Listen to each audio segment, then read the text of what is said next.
Good morning, everybody. This is Sandra Flores, the Senior Program Officer for the Fresno Regional Foundation. Also with me in the office is Natalie Garcia, our other Program Officer, and Sarah Soberall, our Foundation Support Specialist.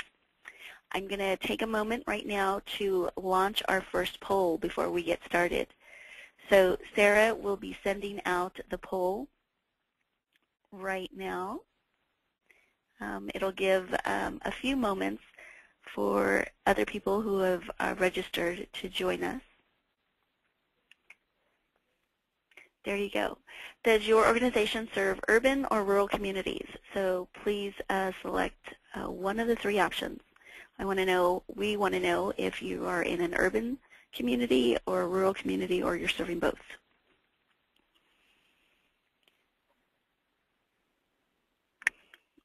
Okay. All right. Let's go on to our next question.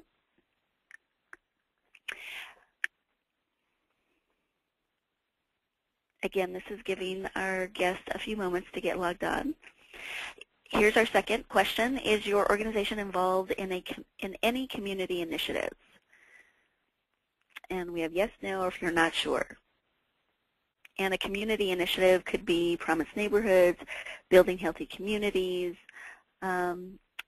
anything that's going on that the community is working collectively on. All right. And I believe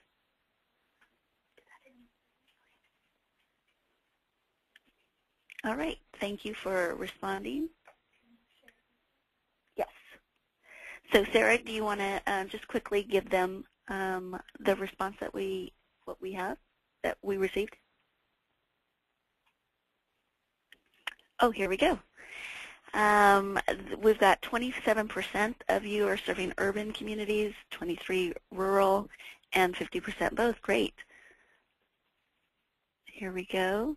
The next one.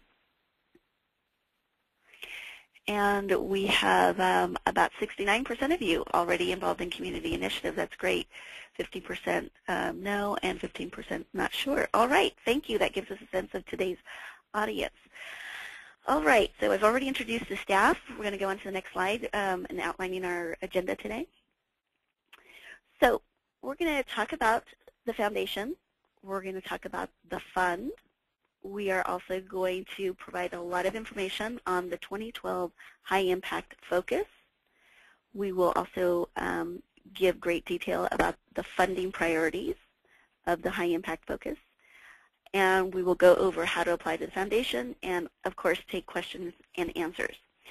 And on the webinar, you have the capability of typing in your questions or message as we were going through. We will open this up for questions and answers at certain points of this presentation.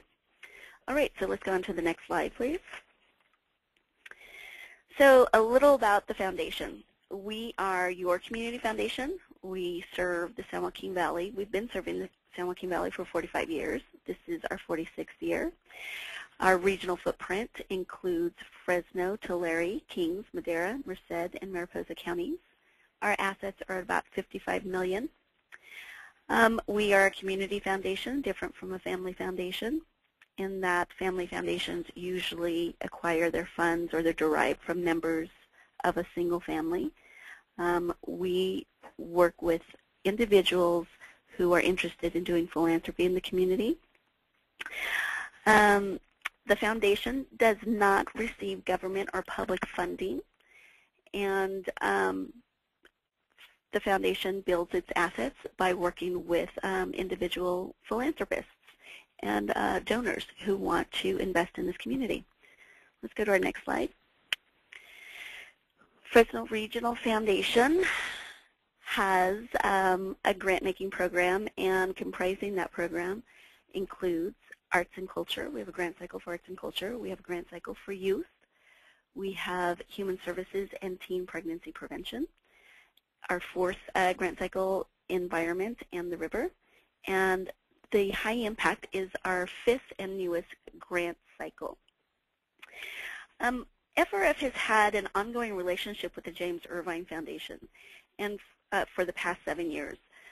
In March of 2011, our program officer shared a concept with us that had two equally important objectives. One was issue-based grant making, and the other was to build a $20 million endowment that would sustain the issue-based grant making.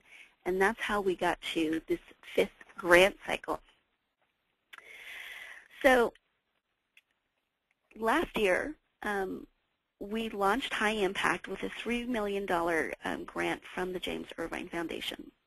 As I mentioned, the goal was to build a $20 million endowment that would enable the foundation to re-grant $1 million a year to address the critical issues in the Central Valley. The intent of the endowment is to be built by local support to address and to make a local impact. So in year 1, we have $600,000 available for high impact grant making, and in year 2 and 3, we will have $700,000. Now, starting this journey with high impact, we began with an advisory committee, selecting the advisory committee. And there were several things that we were looking for in members of our advisory committee. We were looking for regional diversity. We were looking for experience and expertise, diverse experiences and expertise. We wanted strong generalists. So if a member of the committee or a candidate had a strong healthcare background or health background, if they also worked in the environment, we wanted somebody who could see the intersection of those two issues. Of course, we wanted ethnic diversity. The job of the advisory committee, as we put all of these people together, was to identify the focus of high impact. They understood that grant making is an asset development tool, so we wanted to make wise grants. We also knew that this grant making had to demonstrate impact in the community, because that would be informing our message and sharing with donors so that they could invest in the endowment, in the fund. And of course, the $20 million goal of the endowment is so that we can grant $1 million a year. So let's go to the next slide, please. So the job of the advisory committee, as I've already briefly gone over, is to grant wisely, show impact, build the endowment, and build the endowment so that we could give $1 million a year. And here you'll see the advisory committee attributes. As I also mentioned briefly already, let's go to the list of our advisory committee. The next slide, please.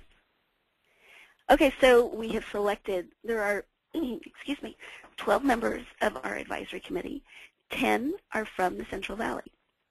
It was very important that our committee be comprised of leaders and people from this region.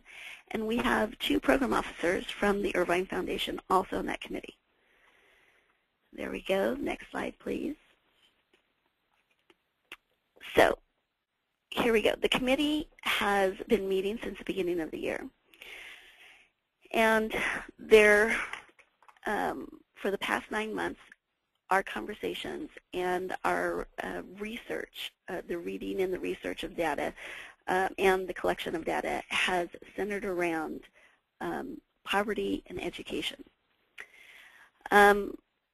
I want to emphasize that the 9 months of discussion and reviewing the research and data, some things have come consistently rose to the top in the conversation. Again, it was not lost over this committee that where we landed would have to be tied to some donor appeal. Also, we knew we wanted to address the most critical issue of this region at this time. So poverty always came to the top, how we would address the issues of poverty, how we would address disparity and inequity and education, filling gaps, This committee understood that while $600,000 is substantial for this grant-making cycle, it's still $600,000, and so we wanted to maximize those dollars. We wanted a lot of discussion about not just funding programs and services, but addressing systems and system alignment and service that was tied to service delivery. Communication across systems and systems change. We also knew that we wanted this to be an asset-based approach. We all understood the deficits and we all understood the weaknesses and the challenges in our community, but we wanted these dollars to build upon bright spots in the community and build upon what was already going on in the community. And ultimately, where we landed was success for students by the 3rd grade. So supporting the families so that their students would find success by the 3rd grade was all part of our conversation and where we ultimately landed on this. So the focus would be education and poverty. The approach would be collective impact. The milestone would be success by 3rd grade. And the measurement would be literacy or student success by 3rd grade, as it was gauged by grade level reading by the 3rd grade. So let's go to the next slide. So why the 3rd grade? Here we go. In the 6-county footprint of the foundation, we see that 71% of students that are low income are not reading on grade level. I'm sorry. So 71% of all students in our regional footprint are low income. 66% of low income students are not reading by 3rd grade. Let's go to the next slide. All right, so a lot of discussion, a lot of research, which we have research about the education gap between the needs of employers and the Valley and in the skills of job-seeking workers show us that we have a huge economic problem with the lack of highly educated workforce. There we go. There were more than 65,000 advertised jobs openings this year in the San Joaquin Valley that required at least a bachelor's degree. And let's go, but among the unemployed, only about 13,000 workers aged 25 and older had at least a bachelor's degree. So starting with the large goals of a thriving economy and more income for families, we trace the path back to years 0 to 8 as a key starting point. Let's go to the next slide, please.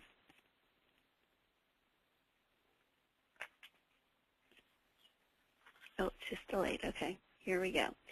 So investing upstream is the 0 to 8 continuum or focus. Success by 3rd grade is the what. Collective impact is the how. So the collective impact work is already going on. Collective impact, what we're referring to is promised neighborhoods, building healthy communities, partners, organizations, systems, educational systems, public systems coming together, working on housing issues, working on homeless issues, those type of things. So collective impact, as we're introducing it to you, we understand may not be new to you. It is the approach from the foundation, and from that perspective, it is a new approach for foundations, one in which foundations are barely dipping their toe in the water. So we're going to take a brief break here to show you a video.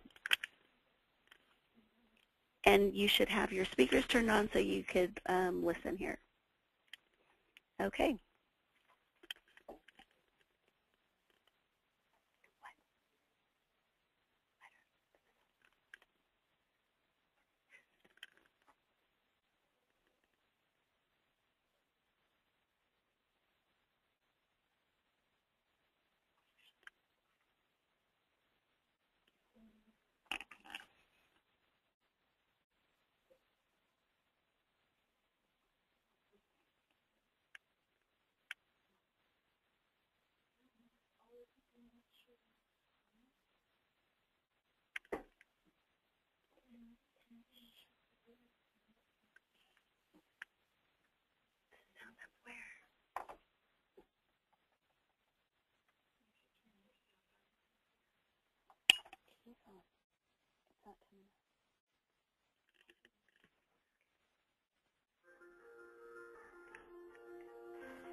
Okay, so there was no speaking, it was just music.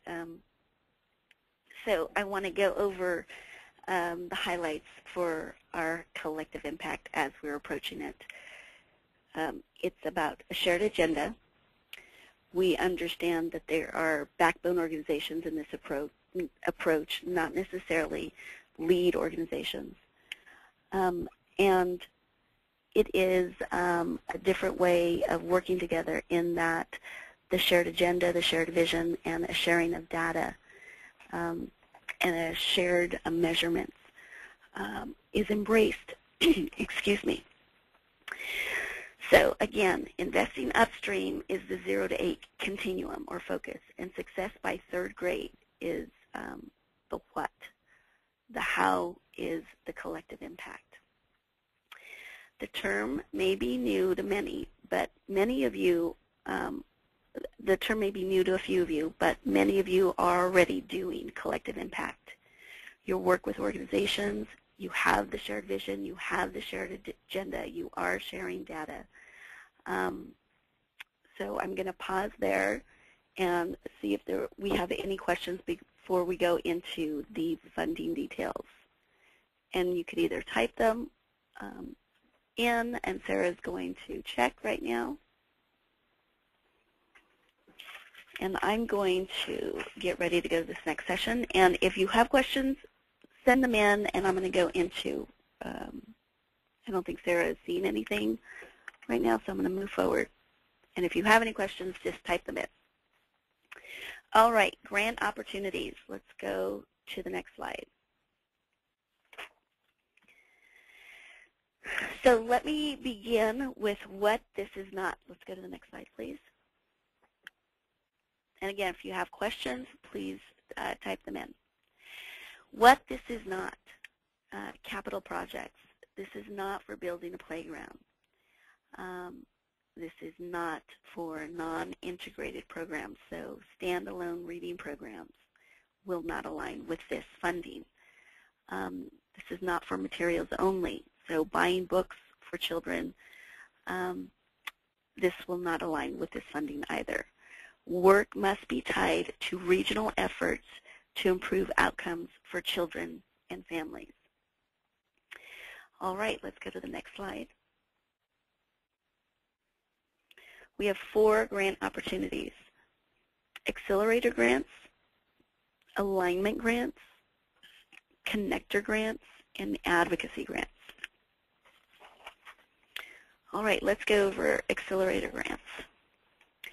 These are for organizations that are effectively collaborating with others, addressing gaps and aligning services in the educational pipeline. These are 2-year grants, and the grant range is $100,000 to $150,000.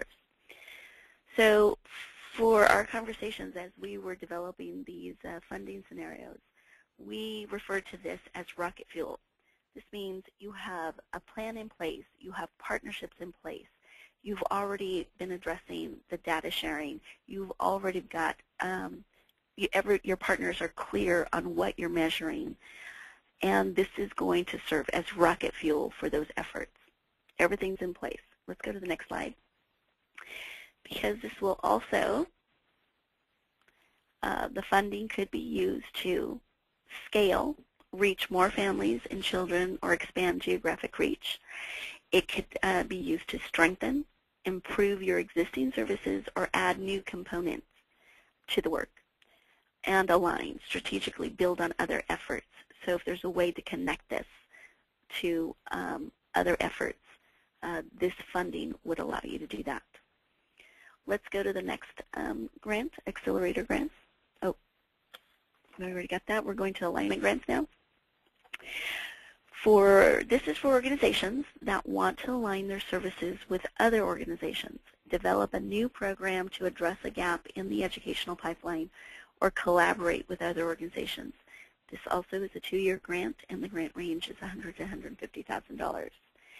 We refer to this as almost rocket fuel. You've got all of the components, many of the elements. You're just not quite all in place yet, but you're almost there. So this was the almost rocket fuel funding scenario. So let's go to what these could be used for, please. And funding could be used to align, strategically build on other efforts, develop a new program that addresses a gap, integrate services with other organizations.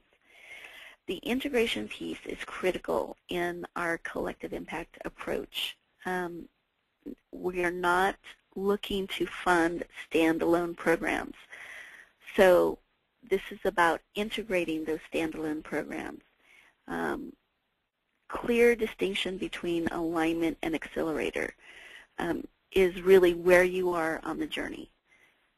So if you are not quite there in place and behaving in a way where there is a shared vision, there is a shared agenda, there is shared data, you've got these systems and processes in place already, that would be the accelerator.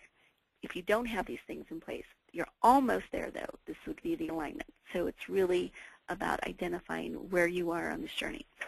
Let's go to the next one, connector grants, please. And these are for organizations that want to coordinate, connect, and share information between different partners in the educational pipeline. These are one-year grants, $25,000 to $75,000 is the grant range. So let's go to funding could be used to, 1, define success in a clear way, in a clear, concrete way. Map your assets and service gaps.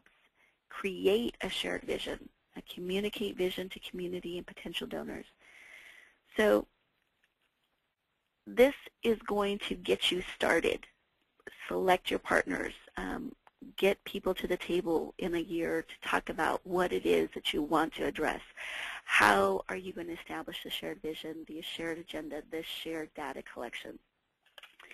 So this is to help you get started. Let's go to the fourth. Here we go, advocacy grants. These are for organizations to identify and accomplish a specific policy or procedural change. These grants are $25,000 to $75,000 in range, and they could be for 1 or 2 year grants. As part of the conversations the committee had for the past 9 months, addressing policy and systems was important to getting at the social change or the sustainable change that we would like to see this funding address. So they pulled this out because it should, 1, if you started the work, we want to know what you've learned, what you're doing, and how this funding could accelerate that work or propel you to where you need to go. And if you need to start the work, you're clear about what you've been doing. Let's say it's been housing and working with slumlords, and you understand all the policies involved in it, how you have to navigate it, and you find where it needs to be addressed because you've been doing it so long. You just haven't had the resources or a staff person to do it. This could possibly support that effort. So let's go to what the funding could be used to a little bit more. Advocate for changes to remove system barriers and improve outcomes for children in the years leading up to 3rd grade. There's the critical piece. It has to be tied into this 0 to 8 continuum. All right. We've gone over the 4 funding scenarios. I have one more video for you, and we're going to make sure we have the volume up on this. Yes. Here we go.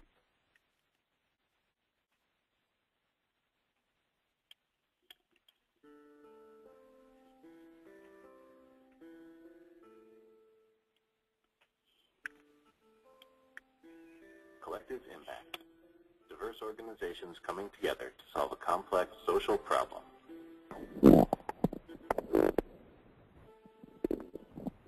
Traditionally, nonprofits have operated in isolation from one another, pursuing their goals independently.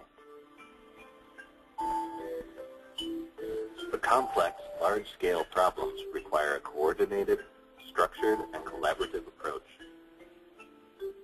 Collective impact means creating alignment, commitment, policy, funding, trust, and coordinating across sectors, public, nonprofit, business, governments, foundations. Collective impact efforts typically have 5 conditions. Common agenda. This means all parties agree to shared goals and how to get there. Shared measurement. Keeping track of the same things. Mutually reinforcing activities. Each actor doing their own part, using their unique skills. Continuous communication. Regularly sharing results with each other. Backbone organization. A support team that helps mobilize, coordinate, and facilitate to keep the goal in sight and the progress rolling. Channeling our collective strength, we can solve the world's toughest problems. Okay.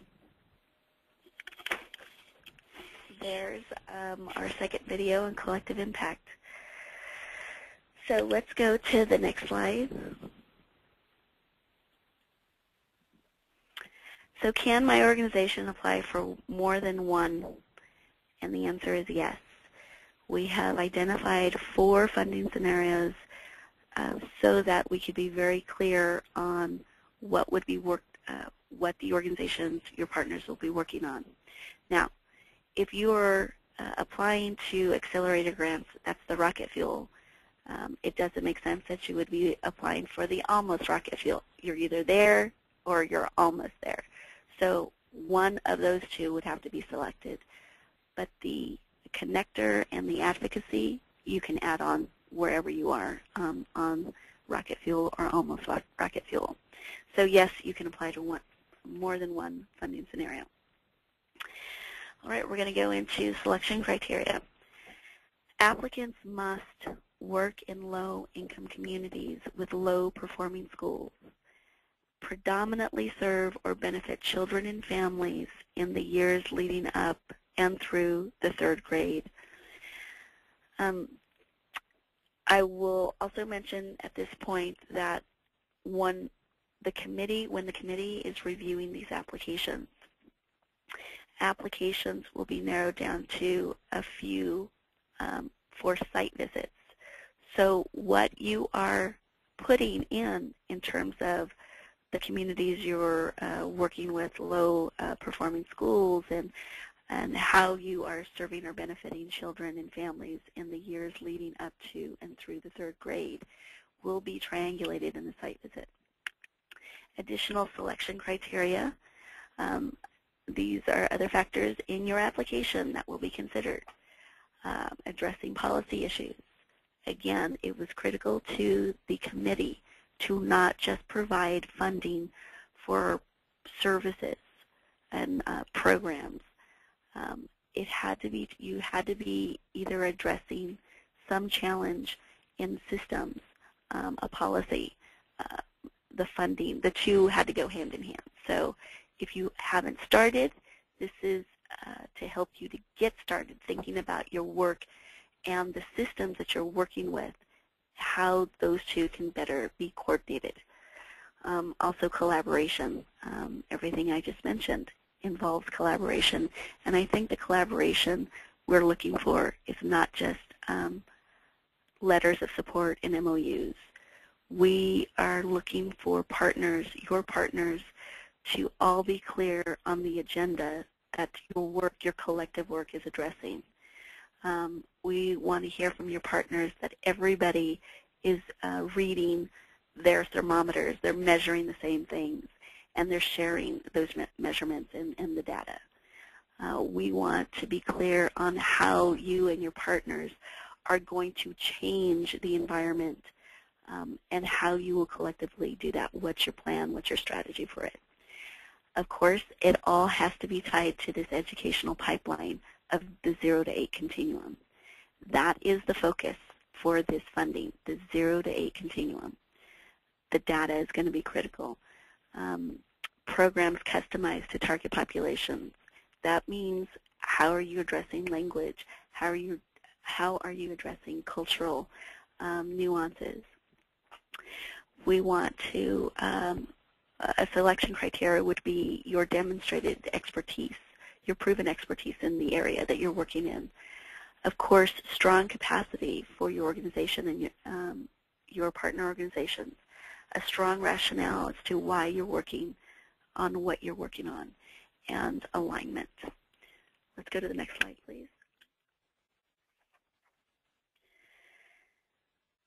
So, we believe that this type of integrated approach will be most successful if we concentrate our resources in a few specific communities. We recognize how important it is for organizations, families, and schools to work together to support one another's efforts and address gaps. And we are mindful of spreading these relatively small resources too thin. In this first round of grant opportunities, we invite proposals from individual efforts throughout the San Joaquin Valley, specifically the 6 counties that the foundation, that is part of the foundation's regional footprint. We are interested in valley-wide outreach so that we might identify bright spots and communities that are already beginning to coordinate, align, and mutually support the educational success of children living in poverty. In future funding rounds, we will likely deepen our partnership and with specific communities based on this first round of grants. Not exclusively, but that is our intent.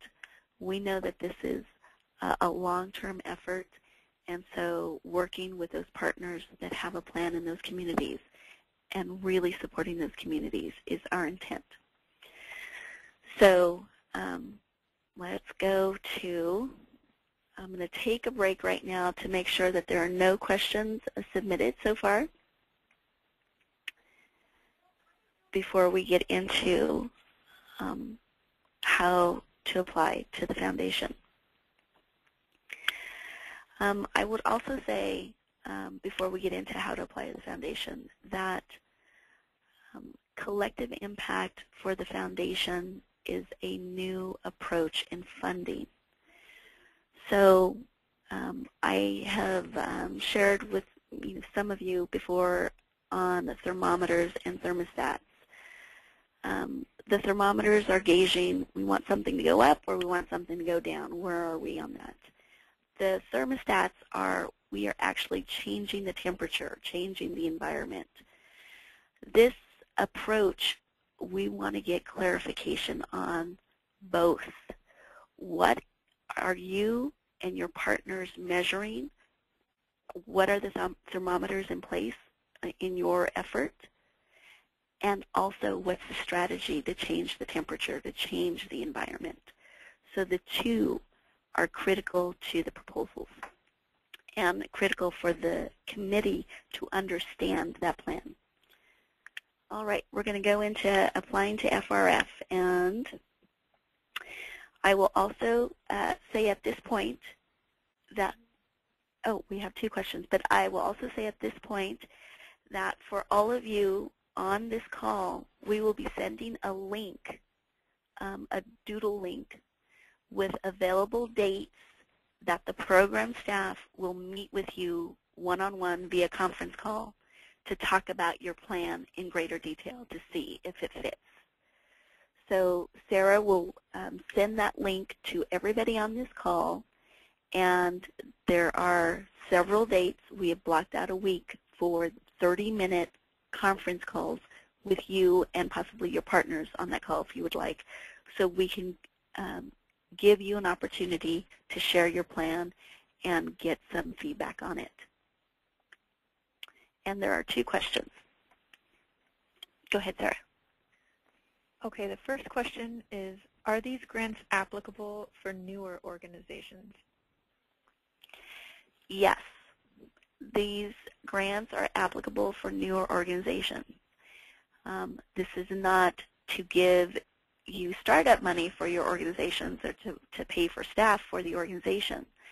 The first threshold that has to be crossed is your work and how it's tied to the 0 to 8 continuum. Okay, Sarah? Okay, next question. Are we applying as a single organization or aligning organizations all together? So it's a good question. it's a single organization applying, but within your application, you clearly want to identify your work with your partners. We know that what we're trying to address is one organization will not be able to address all aspects of it. So multi-sector approach and collaborations, we understand, increase the success of your endeavors. So it should be made very clear in the grant application who your partners are. But one organization would be applying, and that's who we would be awarding the grant to. I hope that answers your question. Okay, along those lines, another question is, what if we are a nonprofit working with for-profit organizations as partners? That's fine. We will get into this next section as to who qualifies for a grant from the foundation. So a for-profit organization would not be able to receive a grant from the foundation. So it's fine that you're working with them, but they could not apply to the foundation just because we are restricted by IRS guidelines. I also want to add, in reference to the question before this one, as you identify your partnerships and your work in the application, clearly you will demonstrate in the budget who will, how you will be allocating the resources. And so listing those partners in the budget is also a way for us and for you to identify your partners in your effort. Okay, we'll take two more questions, and then we'll move on from there. Are school districts eligible to apply directly as a lead organization? Yes. So right now we have given several grants and through our other grant cycles to school districts and school campuses. And we will go through what's required to them right now as we go through applying to the foundation. Okay, next question.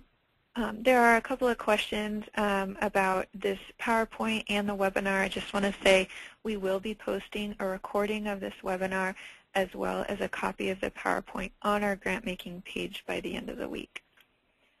And the last question is, can you give some examples of the types of programs, initiatives that fit the criteria? Are they specifically education efforts such as tutoring and academic support, or will they be broader, such as early childhood development through parental engagement?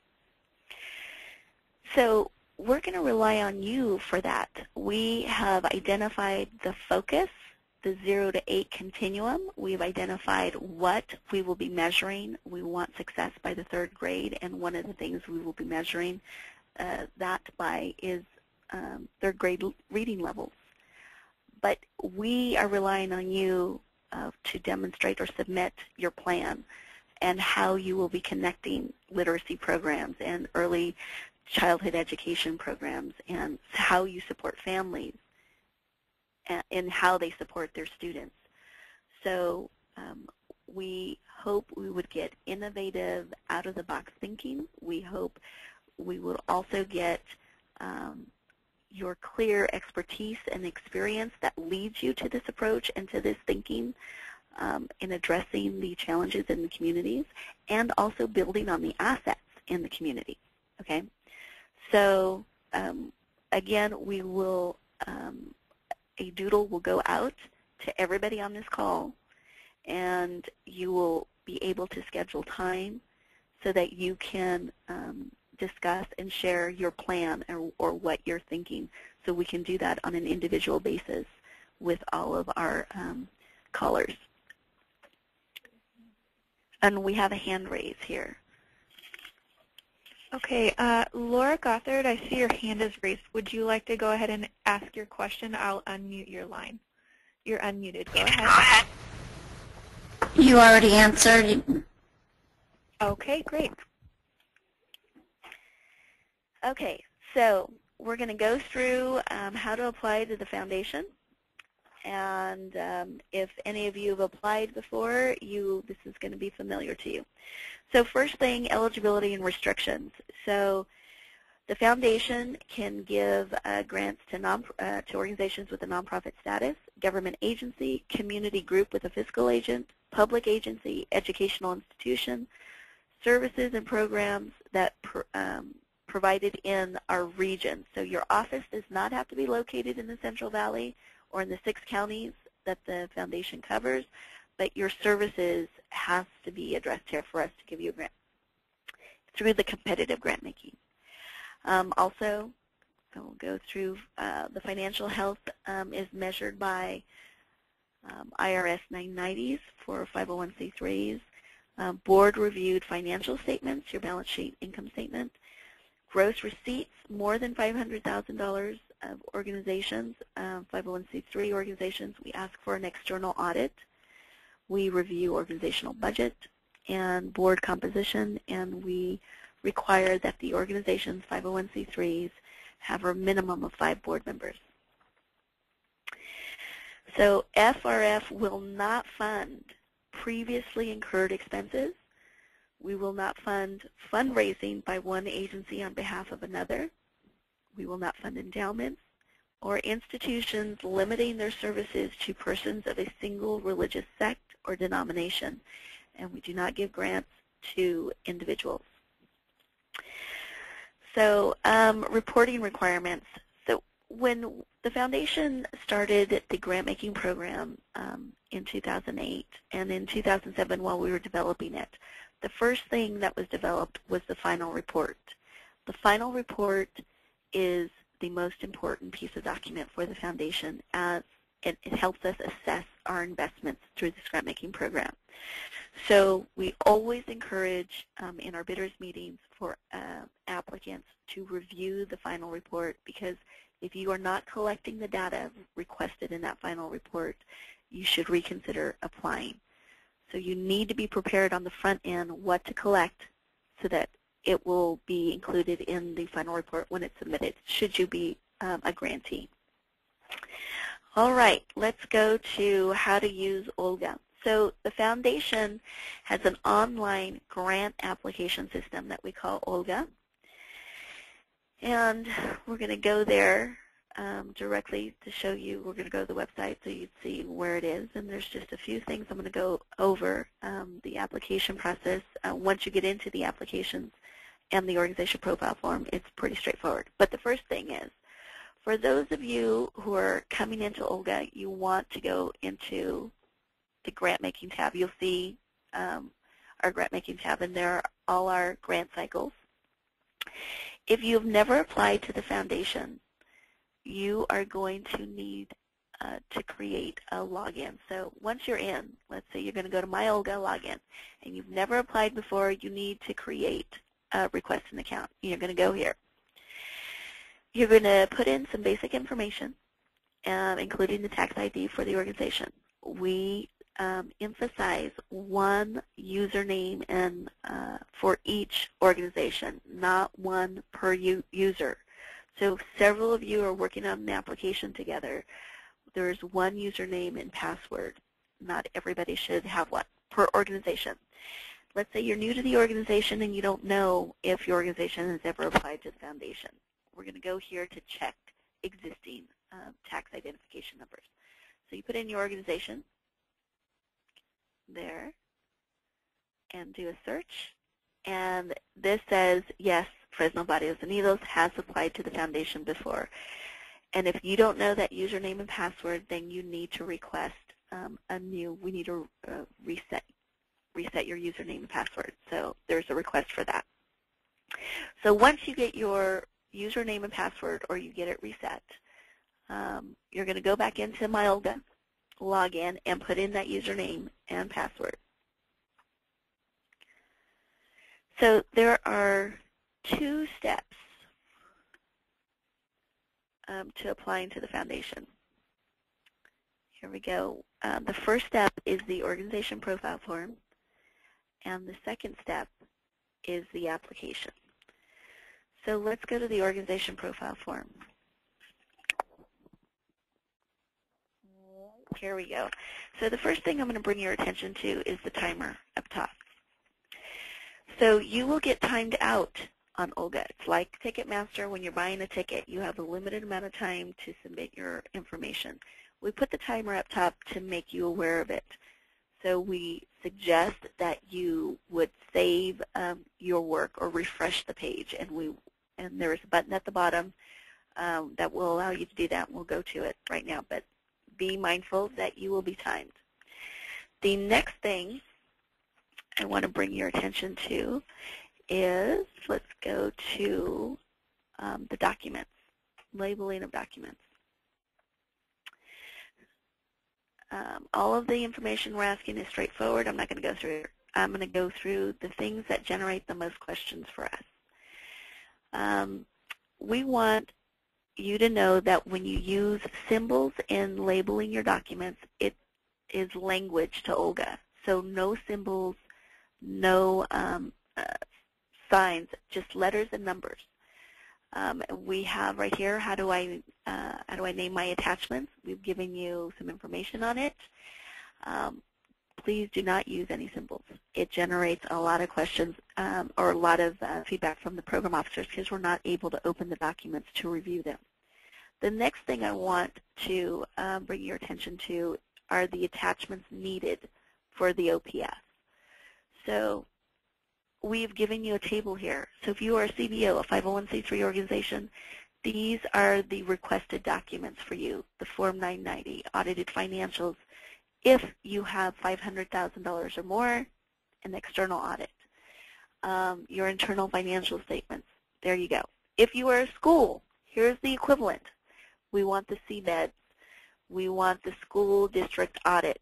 We want the year-to-date budget for your school site, your campus, a W-9, and the school board roster. We also want the single plan for student achievement. And if you are a community group with a fiscal agent, here are the documents we need from your fiscal agent. So all of the information on the org profile will be about your community group.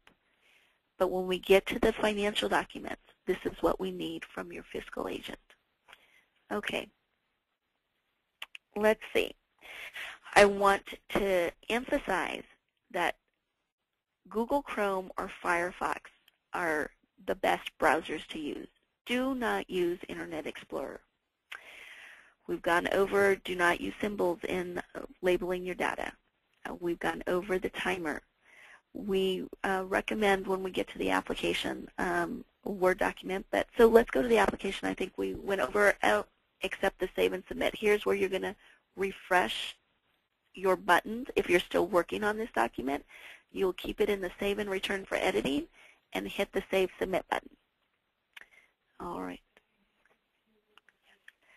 Yes. So right now we're going to go here.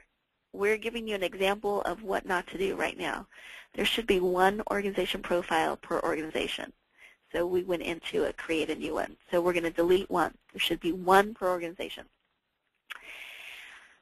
And so once you refresh or save and return, you have to log back in. So here's the other thing about going out and saving, is once you've attached your document to the organization profile form, you're in edit when you do that. When you go back in, you want to see if it's there. You got to go into view. So you cannot view what you've attached in edit. You have to view it in view. That generates a lot of questions for us. I just worked on this, I just attached everything, and now it's not there. You have to go into view mode to see if it attached. Okay. I believe that's all that we're going to go on to OPS. Let's go to the application, and we're almost done, and we'll take more questions if we need to. So while the OPS, you only have one, here you could have multiple. So we archive your applications.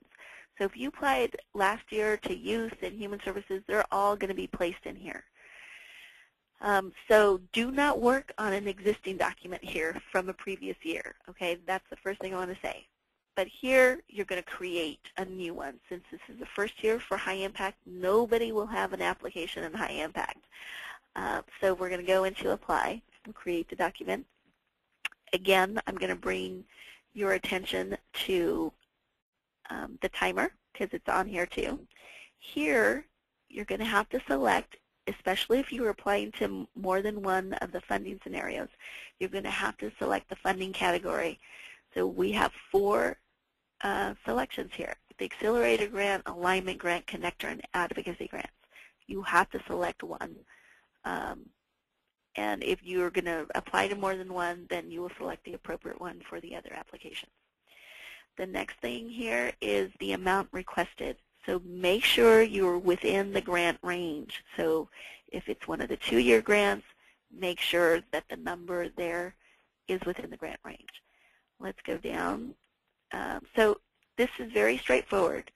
We recommend, because this is where you're getting to your narrative, that you may want to consider to work on a Word document. These boxes count characters. And if you're being timed on this, you're going to be rushed. So you work on a Word document and then cut and paste it into here. But then you have to remember this counts characters, not words. And there's only 1,000 characters in each of these boxes. Otherwise, we get cut off narratives and we're not getting all the information we need to assess your application. Okay.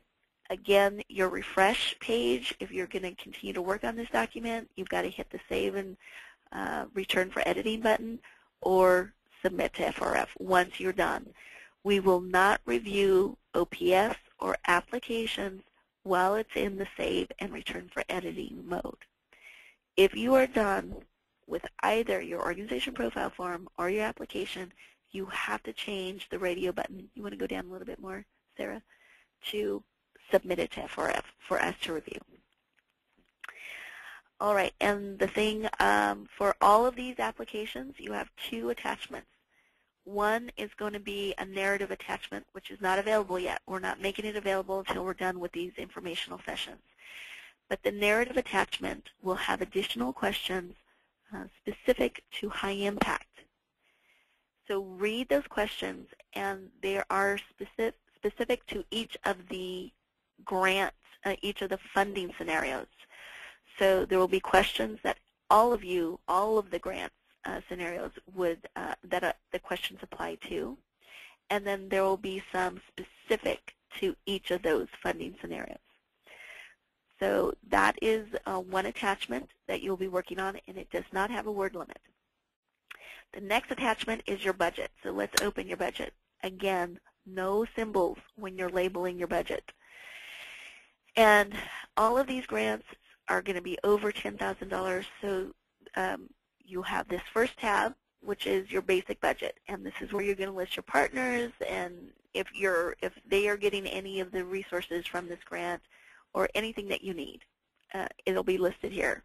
The next, and also if you're part of, if you're getting a grant already and these dollars are part of the matching grant, you definitely want to identify the funding streams of your initiative. So if this is part of an ongoing effort, and this is, this is resources added to that effort, you want to identify who else is funding it and what are they funding in this effort as it pertains to what you're submitting to us.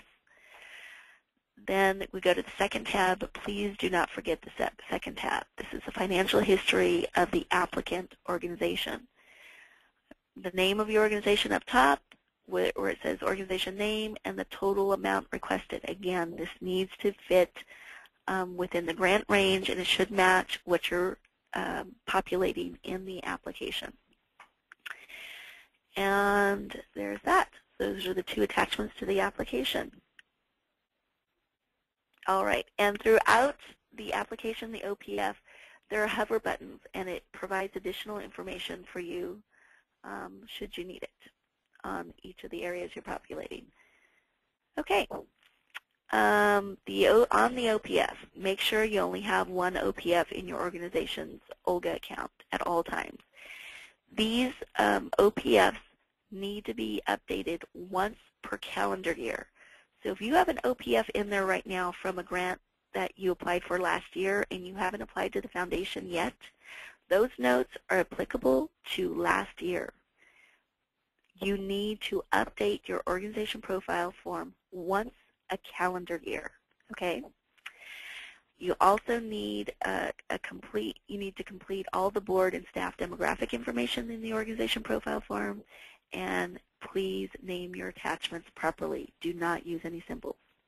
On the application, make sure and create a new application for each grant cycle you apply to. So we're focused on high impact right now. That's where you'll create an application. In the budget attachment, make sure that both tabs are complete.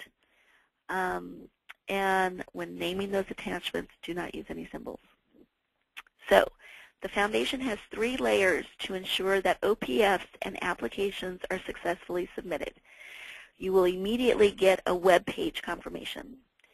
Then you will get the automated email sent to applicants once an item is submitted or saved. So every time you save and return for editing, you will get an automated email sent to you. And then the final email approval from the program staff. We will review and process these in the order of submission. So that's going to take time. Okay, you're not going to get that in an hour turnaround. So we are processing in the order of submission. But the first 2 will happen immediately. Okay, that's our how to apply to the foundation. I want to make sure that we don't have any additional questions now on anything, either high impact, the funding scenarios, or how to apply to the foundation.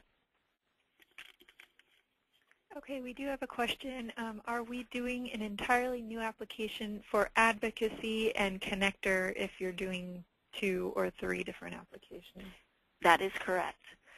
So potentially, if you are applying to 3 funding scenarios, we're going to get 3 applications.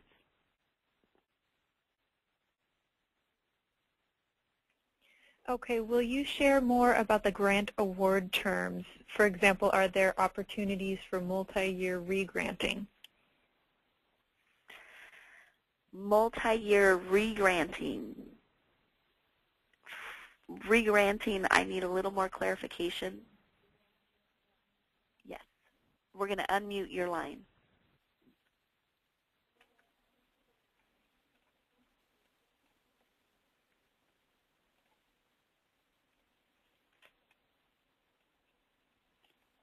Okay, Micah, I unmuted your line. Would you mind rephrasing your question for Sandra?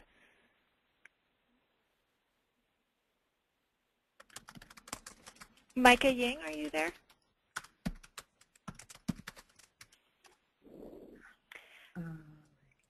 Let's move on to the next question. Micah, if you are there, please raise your hand and I'll come back to you.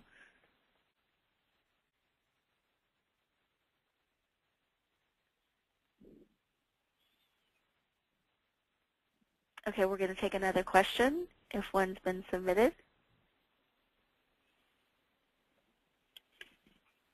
All right, I don't have any additional questions unless Micah wants to. She doesn't have a phone line, so she's typing. Oh, she doesn't have a phone line, so Micah is typing. Okay, so she is typing her question. We'll give her a moment.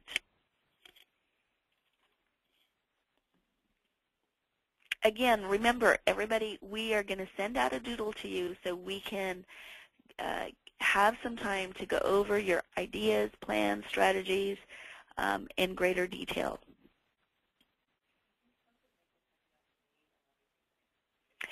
Okay, so Micah, if you are referring to, are you allowed to re-grant? The most important thing for the committee is that you have to demonstrate whatever your plan is, that it's tied to the 0 to 8 continuum. I can't think right now of a scenario that would, require you to re-grant to partners. Part of what we hope to identify are established partnerships or a plan to establish partnerships, and why you're selecting the partners that you're selecting if you haven't had them established. Okay, so we've got some clarification on a question here.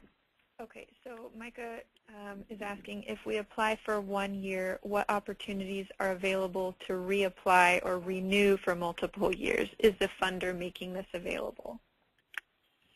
Right. So our hope is that this would be available continually, but these are depending on the funding scenarios. These are 2-year grants for accelerator, alignment, and advocacy, and 1-year grants for the connector. We have identified that in year 1 we have $600,000, and in year 2 we have $700,000, and 3 $700,000.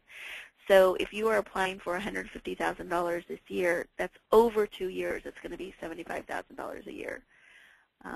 But you can, an organization could maybe apply for an alignment grant this year, and if it only takes you a year to do what you need to do, and you're ready for the accelerator grant, I mean, you're going to have to, the organization's going to have to demonstrate, that readiness in the application. Or you're applying to a connector grant this year, and then next year you're going to apply for an alignment grant. That would be fine. We are not placing any restrictions on how often an organization applies. Okay, another question. Are any of the grants partially funded, meaning if you ask for $150,000, is it all or nothing in how it is awarded? So this is the first year of high impact. Let me refer to our other grant cycles. In the other grant cycles, our grants committee does make a recommendation to reduce grants based on the information that's submitted. So if it's an arts program and they're going to run it for 10 weeks and there's a breakdown for each of the sessions, if there is a limit, if we don't have enough money for the full grant, we could see, well, instead of doing 10 sessions, maybe they can do 7. And that would reduce it based on the information that was provided. We could reduce it without compromising the program. We don't know what we don't know yet in terms of high impact. So the more clarification you provide in your plan and matching budget will help inform the committee to say, let's start with this, or let's see if they can do that. This is what they're saying they're doing. This is what it's costing them. If we reduce it, it's not going to compromise the submitted application. So I'm not trying to be evasive. I'm trying to give the process as to what determines in the past, or from our experience with the other committees, what factors have come into play when they make those decisions. We have not, the committee has not decided or said out loud, we won't reduce any grant, we won't reduce or modify budgets. We don't know what types of applications we're getting, so it would be premature to make a decision or say that they would or they wouldn't. So I would recommend that you provide clarity on the program and that the budget aligns with that, so that if that is the case, the committee has the information it needs to make that type of decision.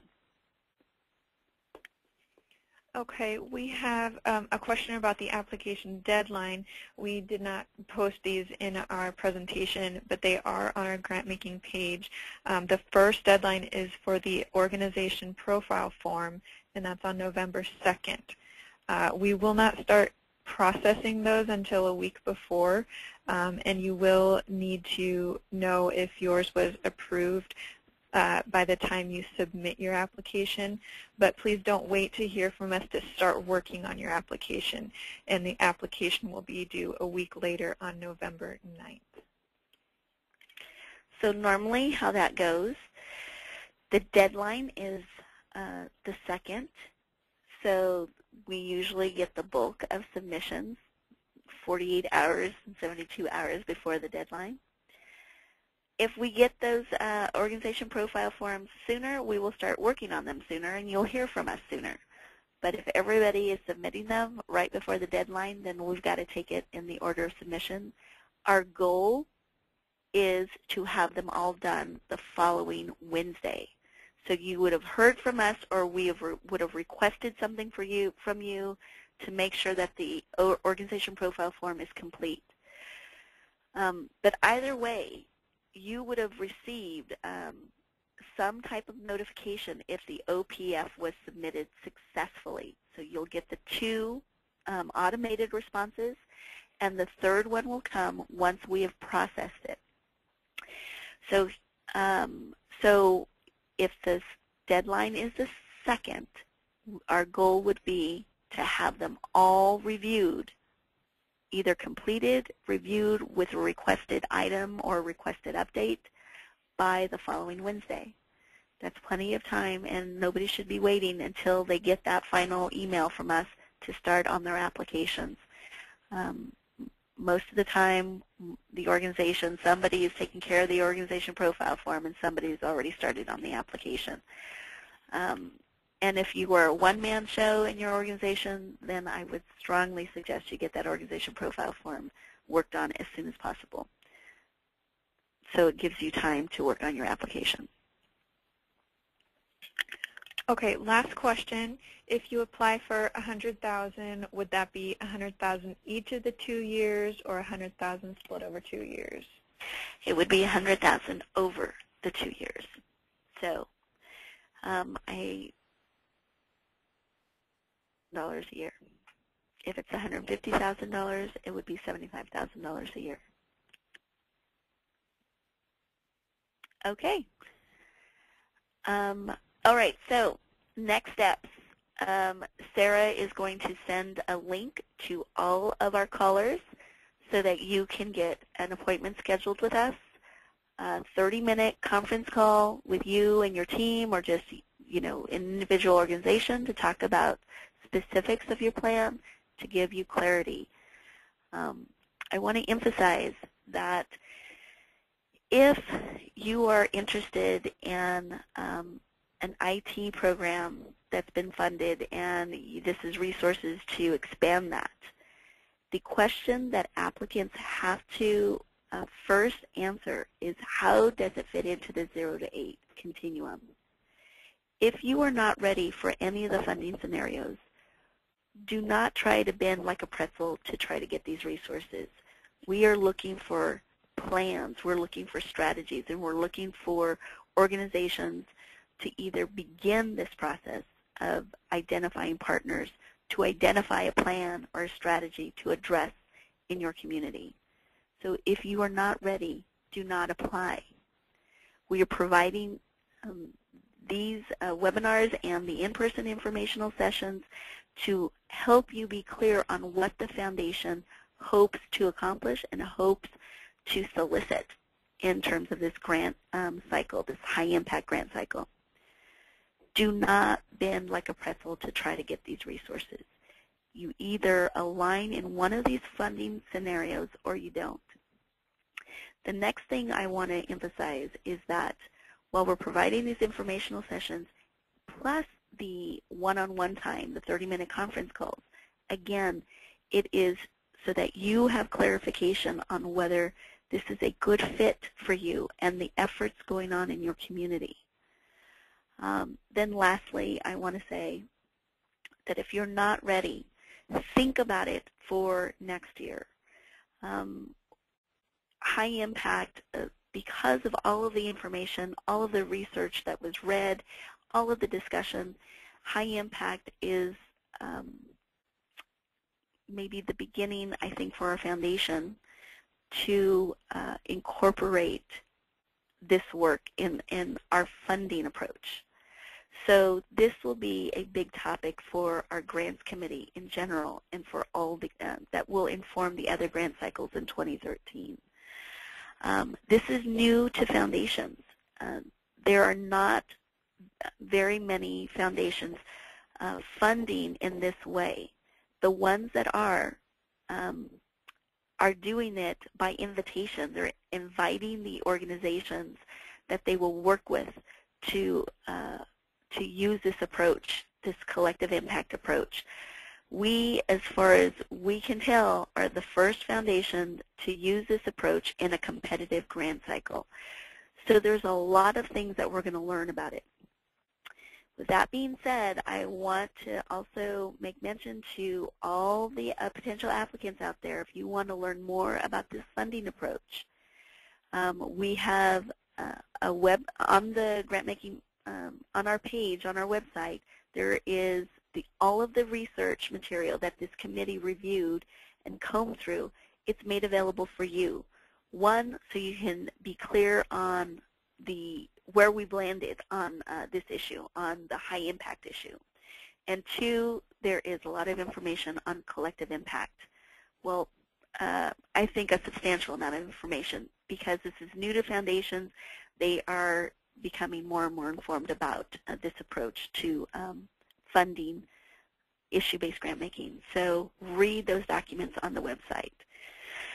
And with that, please feel free to email if you have any additional questions from today's webinar. And again, be on the lookout for the doodle from Sarah so you can schedule your time with the program staff.